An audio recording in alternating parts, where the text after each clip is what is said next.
All right, this is the day 3 video for the 2022 18 meter nationals for USA. This was an incredible day. Clouds were big. There were 6-knot climbs, but the forecast did not call for that. So unfortunately, it was undertasked. CD report. The first sentence really says it all. And really the negative here was, despite some great efforts by individual pilots, there was not enough real estate to really get any point spread.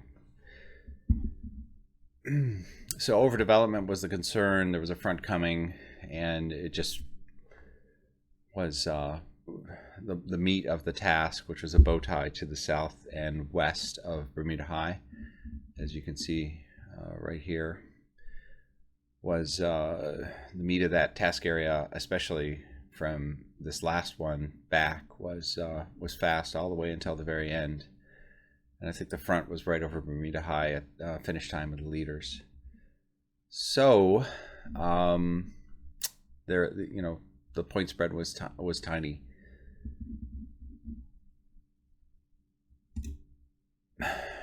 The winner was Jay, who started very late, as you'll see. 13:25 versus 29:50 for 7 Tango, and 90 was the first starter today at 58:42. So a half hour of spread, half hour different track, and that was significant on a task which was only 235 kilometers long. And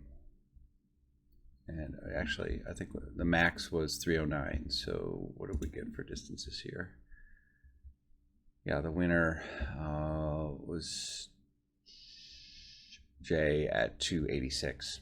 So pretty short task. A 2.5 hour time on this area task.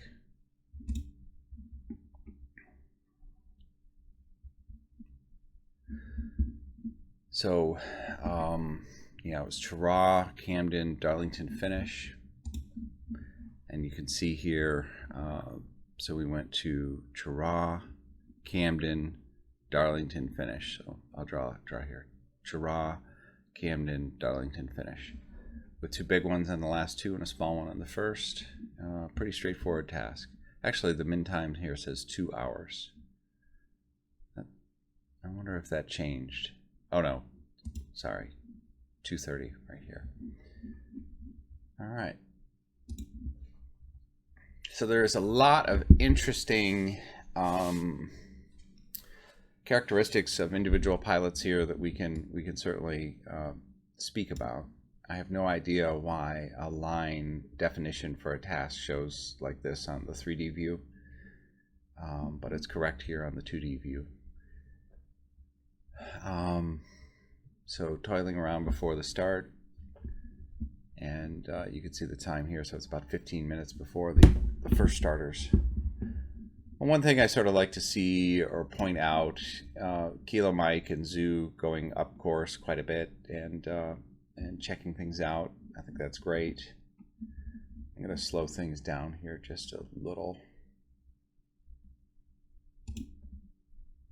Whoops. Over here to do the pause. So 90 and 7 Tango have already started, so I'm going to pull that back just 1 thermal here. And because I really can't give you the context of Jay's flight, I mean, we can look at it. I'm going to stay centered on my flight, and I think that's the best that I can do. Jay flew great here, and we'll look and see why he squeaked this out. But it wasn't a big win. It was, he got 810. Second place was Ken, who got 796 in terms of points, and then I got 794, 2 points behind. So speed for Jay was 113 to my 111, so 2K, a little over a mile per hour. not a huge delta, and really, because it's an area task, you really can't define the flying as being the secret here. The secret was the timing. Jay started a half hour behind us and just probably flew through the meat of the day. He also flew through maybe more markers in terms of other pilots. And we got a little bit slow in the back of the first turn with Hotel 7, 90 and myself. But you know, we knew that the day was supposed to end early, so technically I think we were using a very good strategy here. And we started first and flew alone, and that's something that I did almost every day, because I really am feeling like I'm faster now, you know, without the gaggle, and the gaggle can get really, really slow, as you'll see in tomorrow, day 4's task. But there's some risk that goes with that. The risk that Jay and the late starters took today is that the day was supposed to collapse pretty early, and there was a good degree of confidence in that, hence the very short call for this task. So another thing that happens as well is we're using the FAI starting line, which is a line with an unlimited start height. There's no pilot event marker or any limitation. In fact, there isn't even a checkup like we did last year at the Nationals in Nephi, where at a certain point the CD would open the gate and everyone had to check in below a minimum altitude and reclimb up. There was none of that here. This is just straight FAI rules, which is get high and go. Of course, there were clouds today, so you were limited by the cloud base, assuming you weren't cloud flying, and that meant that the later starters got a little bit higher start altitude. So let's look at that and see what the actual start height was for all of us. So I'm very close to starting here, and I'll pause as I go across the line. 90 is getting close to starting. So there goes 90, and I'm just going to take a picture here. He's at 1,305 meters, and I'm going to start immediately here. I'm at 1,556 right now. I'm going to slow down just a little bit so I can get a little bit more accuracy on this. Whoops, I missed myself. I'm backing up here to where I crossed the line. Right there. So I started 200 meters higher than 90, and you're going to see that that pays dividends, and it'll be very interesting to see what Jay starts at. I assume it's going to be higher because the cloud base is coming up quickly at this time of the day. So right there in a very short time, and let's back up just to confirm the start altitude for 90, who will be the first technical starter of the day.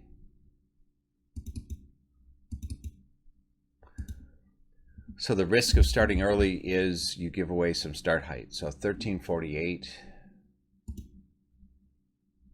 Yeah, so call it 1348. So 150 meters, that's about 500 feet. And that's a significant advantage.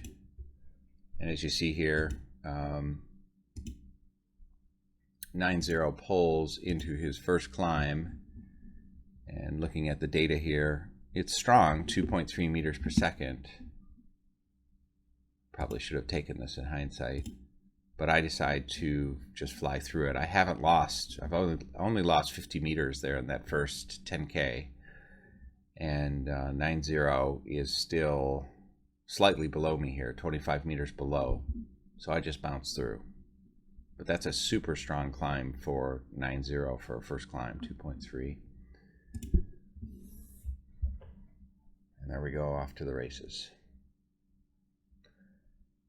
And Hotel 7 follows, and so we're a little group of 3. And then there's a huge wait, so it's 17:04. Jay doesn't start until roughly 17:30, so we'll take a look there.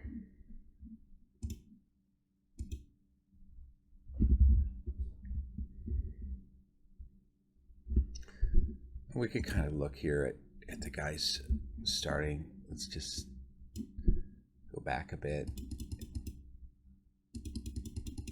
Oops, I lost there. So let's look at MS, Sergey, and I'll zoom in. I'll go back a bit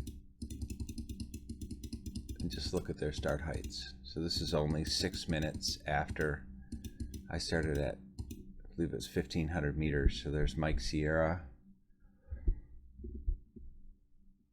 Yeah, so he's actually starting lower than me. So no benefit there yet. And Kilo Mike's still sitting back. He almost catches us down the second leg, so that's why Kilo Mike had a very good task today. Look at the results here. Yeah, Kilo Mike was second for the day with almost 112 kph.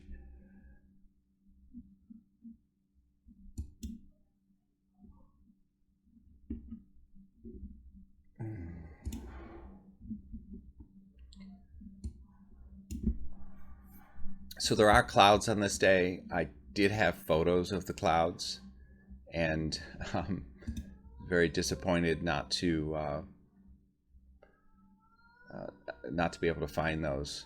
I just didn't have time to dig them out, but I think I deleted them off the SD card that they were at. So there goes X-Ray Charlie, starting at 1715, and he's still at 1,500 meters. So there was no gain to weighting from an altitude perspective here, which is interesting.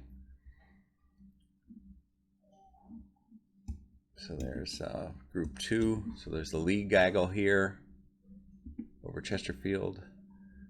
Gaggle 2, which is Yankee Oscar, Papa 7, Whiskey 7, Mike Sierra at 9.8. And then a lot of guys really sitting back today. Maybe they got cycled here and couldn't go.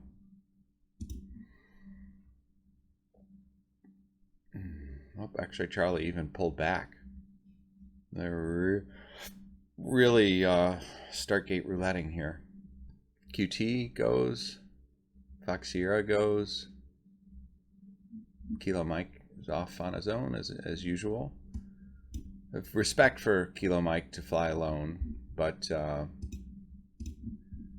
don't think it's really the smartest thing because you're just losing a lot of referenceability to other fast pilots, and 2 fast pilots can fly faster than 1 pilot by himself every time, and that's a reality that I think Kilo Mike does not want to realize.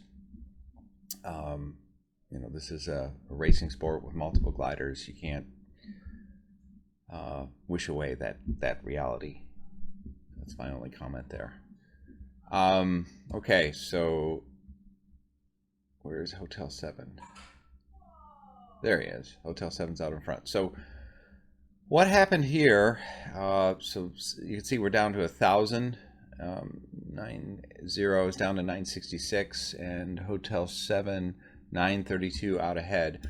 And basically the clouds end here, and obviously we want to take the distance to the back of the turn cylinder, but we get low here and we get caught, and this group as well, they're going to go into the north end of the turn cylinder and they get even lower over here.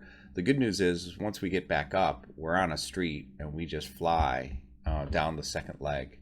And unfortunately for these guys, they get hurt pretty bad. So you'll see that playing out here. Slow it down just a little bit so we can sort of see that happening. And I'm going to face back here. And I kind of want this 2D to sort of show the dynamic of the pilots flying together. So I'm not going to worry about that, but we can watch it here on the 2D. Hotel 7 has just started, or sorry, X-Ray Charlie, and he's a little bit above 15, so we got another 100 meters there. And there's MP, and I think Jay just started, so I'm going to pull back onto Jay's start just because he's the winner.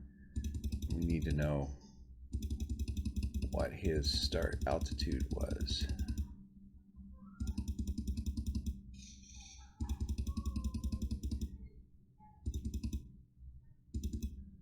Okay, so Jay's there in that pack that's crossing the starting line right here, right now. And Jay is at 1,800 meters. So that's by far the highest start altitude that I have seen. So there's 198 also at 1,800 meters. So that's 1,000 feet of extra altitude at the start. And you can see here, so I get it 111.33, and Jay gets a 113.6. 1,000 feet is probably worth a mile per hour or more, so that might be it right there. And that's the benefit of waiting. So it's 2, let's see, I think it's -4, so 13, so it's 130 here.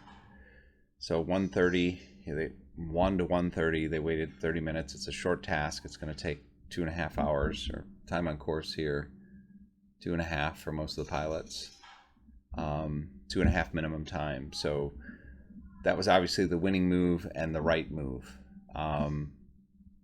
And 9-0 started at 1,300 meters. So these guys are at 1,800 meters. That's almost 1,500 feet. So that's the benefit of waiting a little bit later in the day. But there's a massive risk of the cold front coming through and shutting down the conditions, and they'll be a half hour later in the day and forced to fly through those weaker conditions upwind. As you can see, the wind is west right here. So there's some risk, but the value right now is 300 meter to 500 meter higher start height, and they're one leg behind, as you can see there. So 7 Tango, Hotel 790, we're very, very low here and scratching. And I finally find a meter per second, but only for 154 meters. So we're still in trouble here. Now, the 9-8 group, let's look here. They're fine. They're at 1,386 meters, which is quite good. Back in this corner of the turn, you can see where I turned right here in the maximum back corner. And somehow these guys really get in trouble here. So we'll watch that. So there's 1.6. So we did a 1 meter, now 1.6, climbed up a little farther. Now we find a 2.3. So we're slowly stepping up. And I do remember this now. There was a hole here, and we're sort of getting up into the first clouds that form into a street right down this path. Now these guys, 9-8 group, are going downhill pretty hard. So just keep an eye on them. And here's the J Walker group, and 5 Echo, and X-Ray Charlie with Mike Papa. And we pick up Kilo Mike here. And Kilo Mike started quite a ways behind us. So he's probably the leader at this point.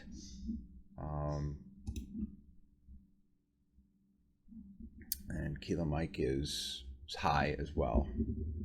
So we're all back up to 1,500 meters in our group, and you'll watch here, we're off to the races. And then looking at this group, they're bouncing all around. I think that they've backed up. So they've already hit the turn. And they're circling there. So 9-8, they're down to 926 meters. Oh wait, that's the group, sorry. My bad. Should edit that out, but I'm not going to. Then this 9-8 group is now down to 700, 900, 760. No, so 750 meters. That's pretty low. So they're pushing, but they're low. And Papa 7 breaks off there. So let's stop and take a look. Let's go over to 9 or 8. And play. So you got 9-8 with his 2 or 3 files. You got Whiskey 7 and Mike Sierra, and they're circling in 0.6 for 3 minutes and only get 300 feet, 100 meters. Papa 7 is now down to 537 meters. That's pretty low. I think 100 meters is the ground elevation. It looks like he's going to find a climb here eventually, but he's really pushing to do that. And then here's our group right here. And here's the Jaywalker group.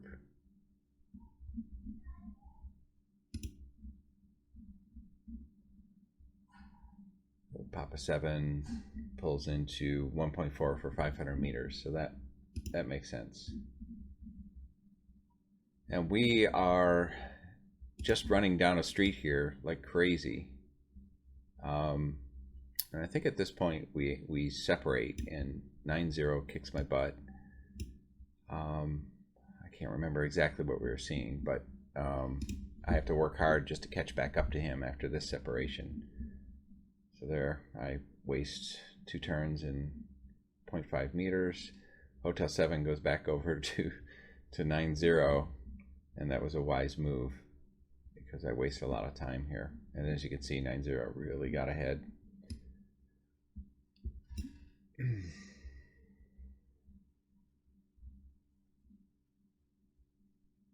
9-0 is flying really fast. I'm not sure if he was a little heavier or just a little better, but he had some good jets. It was a good guy to have flying with me today. I would always prefer to be with a fast gaggle of 2, even 3. I think Biff was very helpful to have. He'd spread out in the thermals pretty good. So 9-0 here pulls into 1.5 meters. He's up at 1175, and I'm down at 1020, so 150 meters, 450, 500 feet above. So he's in danger of getting away from me from my perspective. And here's our group right here, as you can see.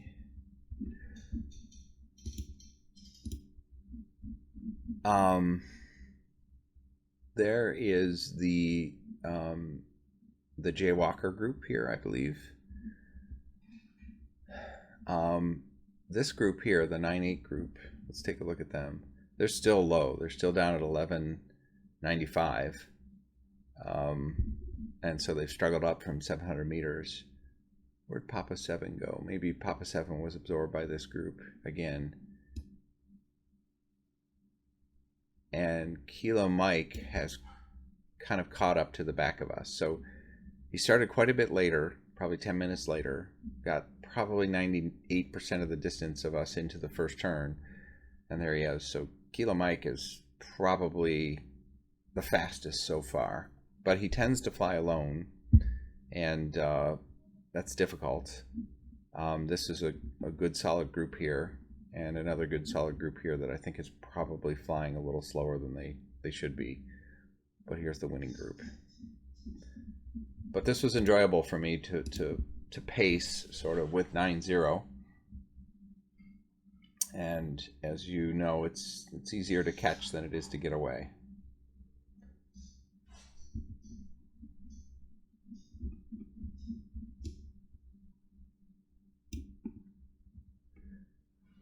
Kilo Mike takes off again. Here's the Papa 7 group, and here's the Jaywalker group.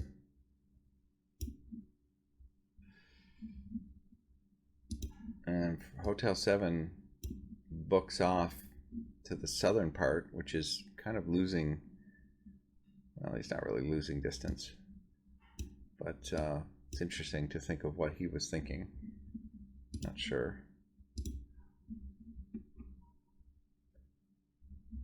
So there's a 1.3 for 220. I think we go one more climb further back. You can see where we turn right here.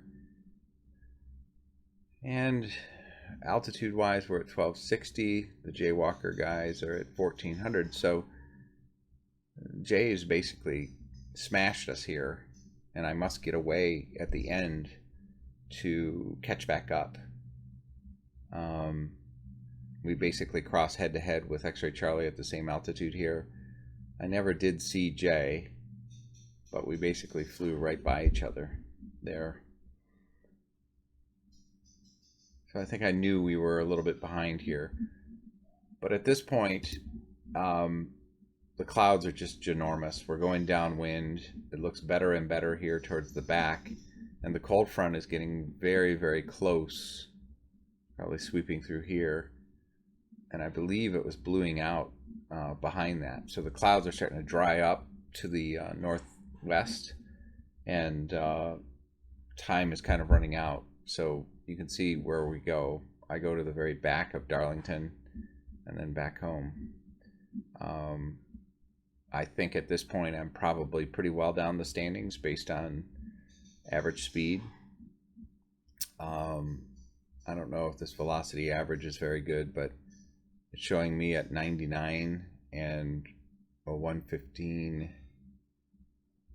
I don't know which one of these shows your average to this point in the task. But it looks here like Romeo Fox is doing very good, and X-Ray Charlie is doing very good.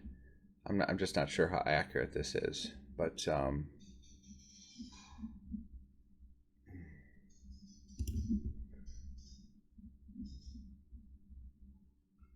all right, so let's stop here on the 3D and take a snapshot. So Kilo Mike dropped back quite a bit. I don't think he got any extra distance there, but he's no higher. He didn't find any incredible climb. Jay Walker and this group went back to this point and they got very high. I think the highest we've gotten is in the 1,500 meter range, and they've gone enormously high here at this point. Let's go back to his last thermal. So they're at 2 meter per second for almost 400 meters at this point. But he doesn't go as deep as we went. And the next leg is downwind, so it's super easy to climb up. So you really, unless he's leaving from this point, you really don't want to push too high going upwind. You want to be low, go downwind, and take your climb on this downwind leg.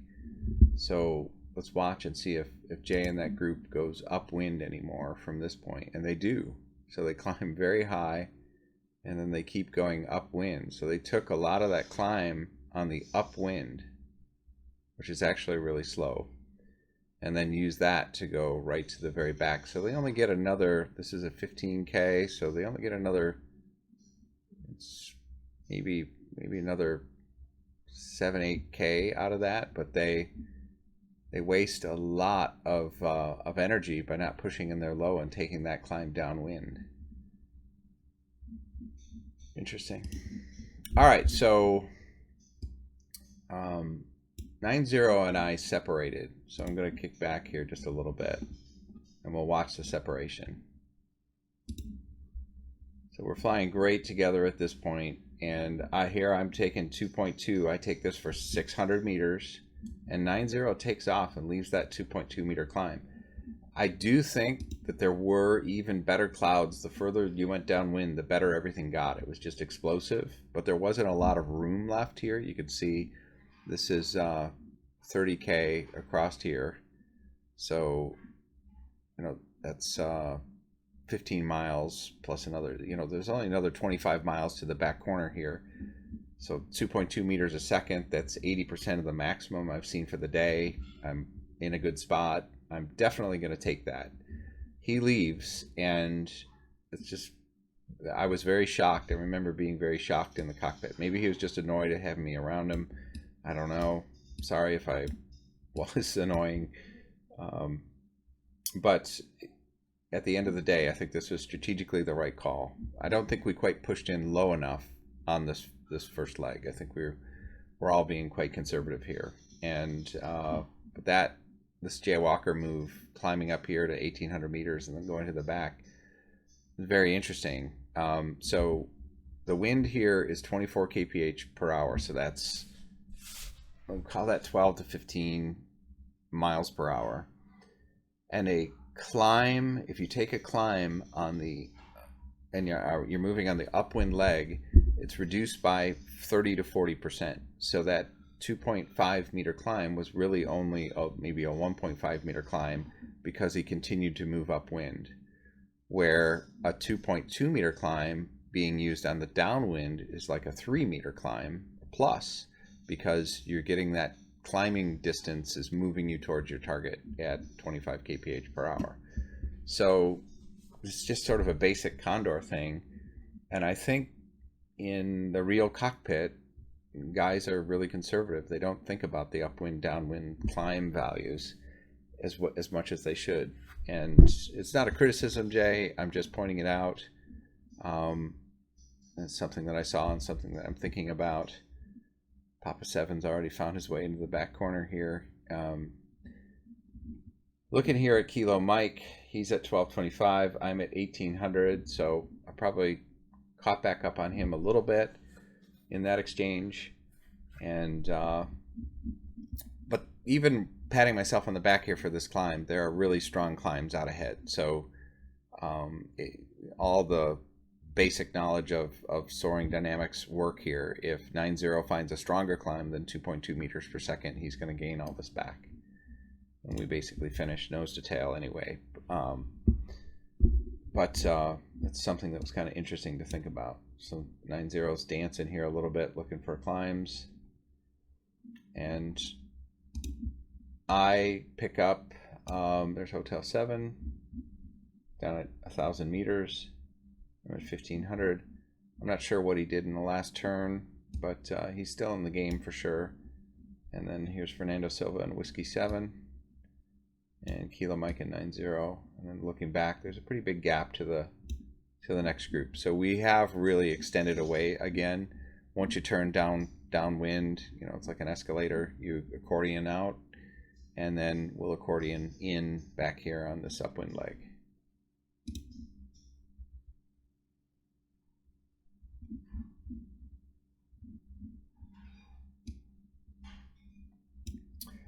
Now, it's interesting. So Fernando Silva and Whiskey 7, 2 meter per second average vario climb here.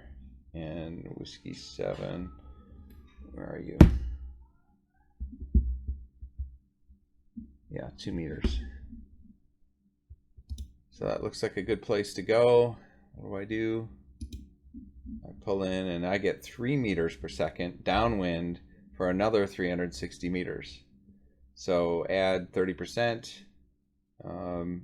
Yeah, it's almost 4 meters a second value there for that climb. So that's working well. Just for comparison, 9-0, there's his 2.2, and he takes it for 949. But I get almost 3 meters a second for another 360. So I think I gain a little bit here and just get a little bit extra distance. But there's the climb that he needed. He didn't take a lot of risk to get to it. He danced around searching for it a bit, but he's still at 1,200 meters, still quite a bit higher than Ken, just for reference, and off he went. So what 9-0 did there was just a different frame of reference, different thinking. But just so you can see here, I'm also farther into the turn area than he is at this point. So I'm at 1,300, he's at 1,260. But gained forward a little bit. I'm in a little stronger climb.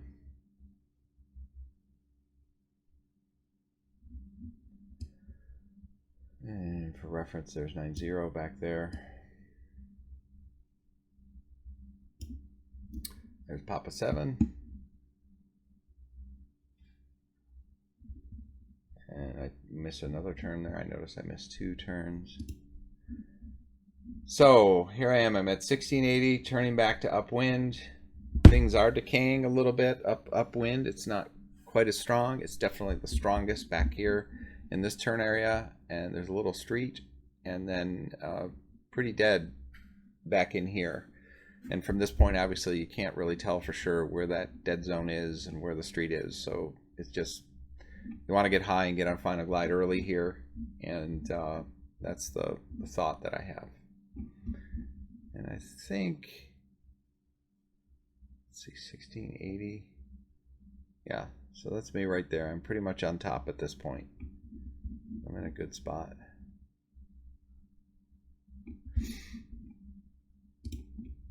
And nothing to see there, so let's pan the camera around. So there's Kilo Mike right underneath me. 1.1 for 297, and I'm 700 meters above them. So we whooped them pretty good, but just keep in mind, I've been alone for half of this leg, not really by choice. 9-0 kind of took off.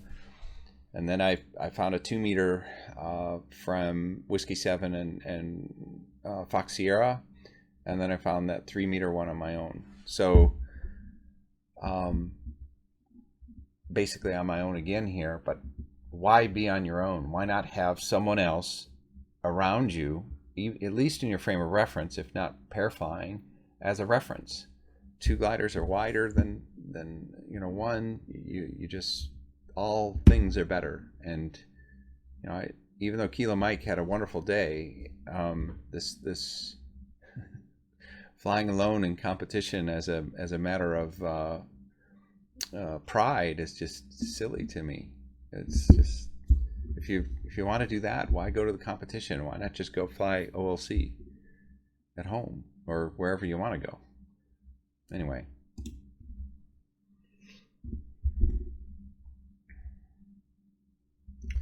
So you can see right there, I made a pretty distinctive move. The tail broke away, but I saw Whiskey 7 wrap up in a climb. So there's not much, maybe 15 degrees off course. I made that turn. There were 2 ways home here. There's kind of a hole in the middle. There's a street that wrapped around here, and there's a sort of garbly sort of a street, I couldn't really tell, over here. 9-0 takes that path home. I take this path home. Whiskey 7 kicks my butt going even wider around in the good part of the street. So I basically tried to go 2 straight, and Whiskey 7 races out ahead. So there's still a lot of money to be made here in this task, and there's some good lessons to be had here in the next few minutes of this video for sure. So this is my favorite part of the task. I'm here with Whiskey 7, who's flying very, very well. I'm about 1,000 feet below final glide here ish, so 1,500 meters, roughly 5,000 feet or so. And we're sort of wing by wing. We're about 150 meters apart here.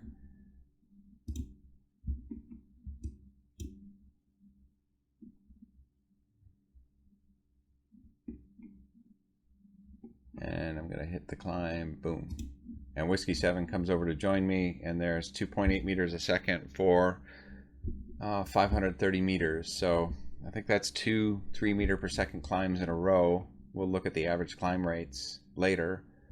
That's a pretty good finish to the day. So we're going back up again.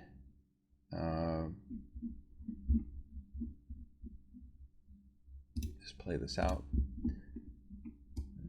Flip this over so we can see the others. There goes Jay, the winner for the day. Romeo Fox.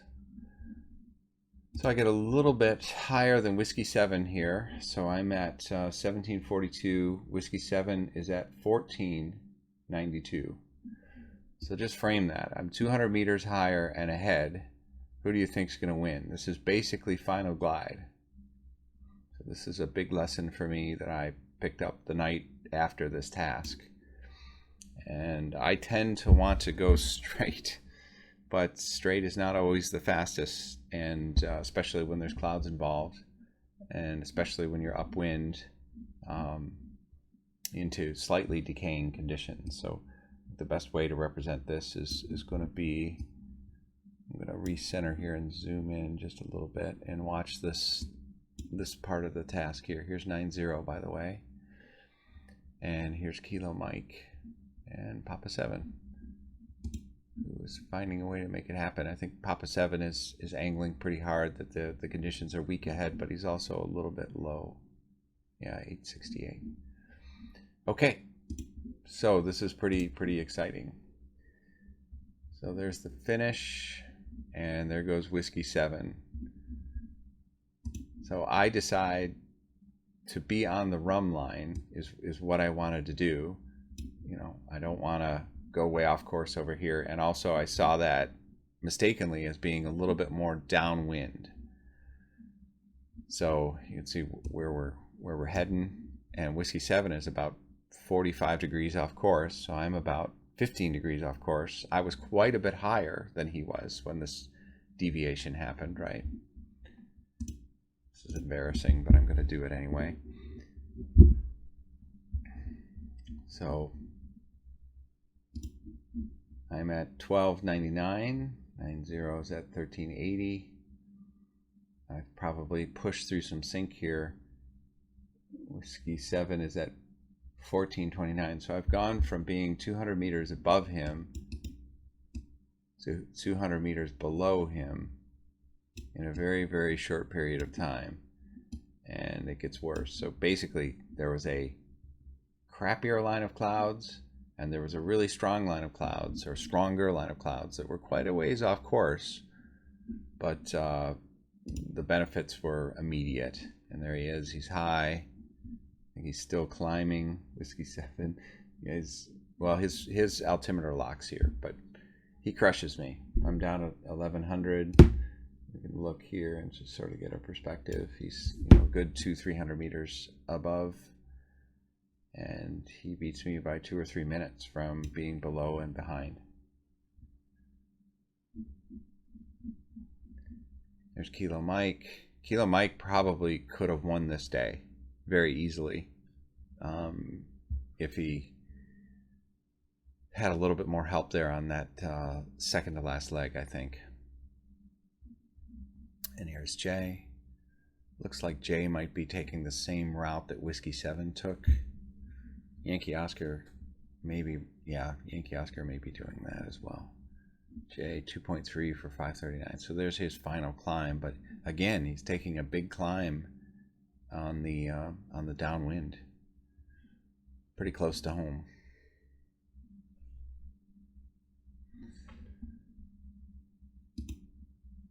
And let's finish it up.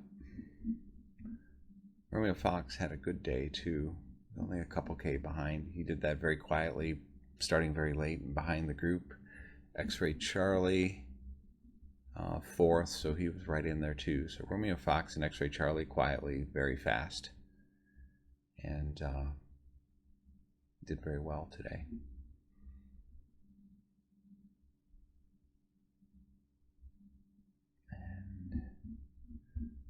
And Zoo, how did Zoo do today? 10th, 103. So there was a lot going on in that task, but it was basically a racing task. Everybody had to pretty much go to the back corner of every turn. Certainly the top 10, within reason. No fault of the CD or Jay and I as a task committee. It was just it was difficult to task too much longer on that day with that forecast, and it just turned out to be hyper strong in front of the front. You saw 3 meters a second, I think, is almost a 7-knot climb, and I found multiple of those. So did a lot of other guys. But I thought there were some interesting dynamics there. I thought the start was interesting, the difference in start altitudes, the difference in time. Obviously, being in the front of the pack, you're alone with your pair, Hotel 7 and 90 in my case. Jay started in the meat of the pilots and seemed to be with a fairly fast gaggle and to be fairly efficient. Kudos to Ken. Obviously, I criticize him for sort of, stubbornly flying alone all the time, but he flew very fast today and had a great day. I think he could have been quite a bit faster with just a little bit of sensible flying with other fast racing pilots and using that technique to be faster than you can be by yourself. That's a point of contention. I don't think any of us are going to change our minds anytime soon on our positions on that, but I think you saw it demonstrated there. Very good flying. It was a good task. It would have been interesting to see if it was even a half hour and 60-70K longer, because that approach into the finish would have been even more interesting, and the final glides would have been thinner, I think. But that's the way it was. So that's day 3. It was a super fun day. I really enjoyed that, and I'm sorry I don't have the pictures. of the clouds. I really wanted to edit in some photos at particular times throughout the day where I could say this is the picture that I saw ahead of me in terms of clouds, because just watching the 2D 3D animation of the flight without any point of reference or context in terms of the clouds probably makes this a little boring for you all to watch. So I apologize for that. I'll try and do better. So that's it. Thank you very much for watching, and hope you learned something. And what an amazing sport this is.